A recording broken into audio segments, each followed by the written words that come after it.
mina olen Martin ja oleme alustanud siin jälle oma uue saatega, milleks on siis Seduction projekt ja meie saade räägib siis sellest, kuidas suhelda naistega.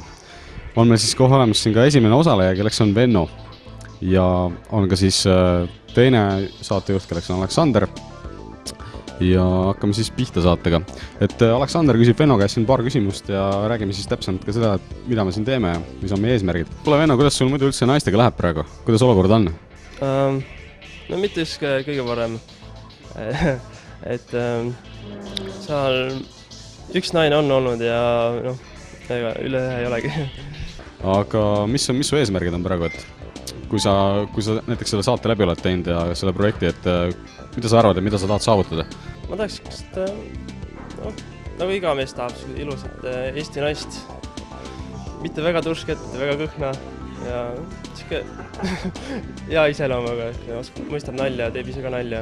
Mina, Martin ja Aleksander õpetame Vennot ja anname talle parimad sellised nõuanded, taktikad, õpetame talle, kuidas hoida keha, kuidas hoida oma näomiimikat, kuidas läheneda esimeste sekundite naistele. Ja sealt vaatame, kas Venno suudab selle materjali omandada ja ka seda praktikas kasutada. No tegelikult asi ongi selles, et mehel ei saa olla peas lihtsalt mingi tavaline soeng või kilus soeng peas olema, aine. Sellepärast meil ongi German siin rahvusvaheline meister, kes siis täna hoolitseb selle eest, et Vennol oleks selline soeng, mis tõmbaks talle kõige ilusamad naised ligi. Et vaatame siis, mis siit välja tuleb ja loodame, et läheb hästi ja eks te pärast näete, kes siin ikka.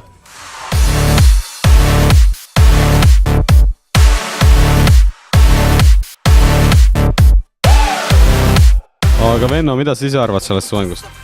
Kuule, väga hea on, et tahaks juba näha, mida tüdrukud rannas räägivad selle kohta. Lähed kohe küsima, mida naised, mis te arvate? Lähed küsid naiste arvamust? Eks ma kindlasti küsin. Aga mis see põhjus on? Kas naine sööb sind ära või lööb sind või mida sa kardad?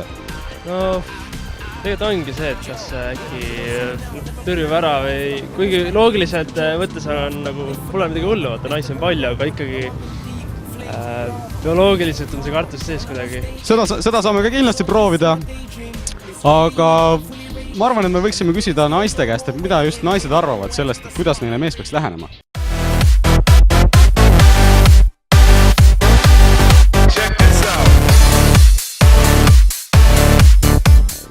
Et mis te arvate, kuidas mehed peaksid teile lähenema näiteks avalikus kohas? Võiks äkki komplimente teha. Niimoodi kohe tuleb juurde ja teeb sulle komplimendile?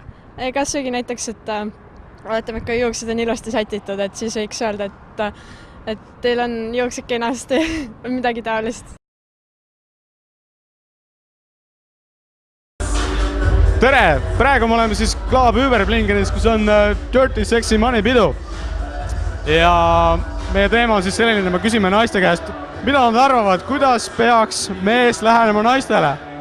Ja kuulame naiste arvamusi ja vaatame niisama ringi. Küsimus. Räägi mulle, kuidas peaksid mees klubis lähenema? Pole mõtet läheneda, nagu nii me ise valime. Ise valime?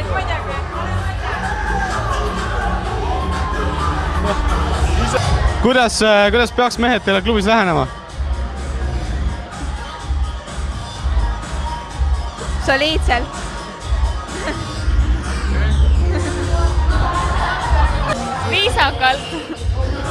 Viisakalt ligi tulema ja mitte tulema kohe krabama. Ja tantsima kõigepealt äkki lähemale ja siis joogi välja tegema või midagi. Ja siis niisugune väikest teemat arendama ja midagi sellist. Ja tegelikult kokku võib selle asja niimoodi võtta, et tegelikult siin naistele klubis läheneda on üsna lihtne, sest milleks muuks, et naised siia klubisse ikka tulevad, kui selleks, et suhelda, veeta head aega ja nii edasi. Aga täna oli siis teiega Martin ehk mina ja kohtume juba järgmises saates.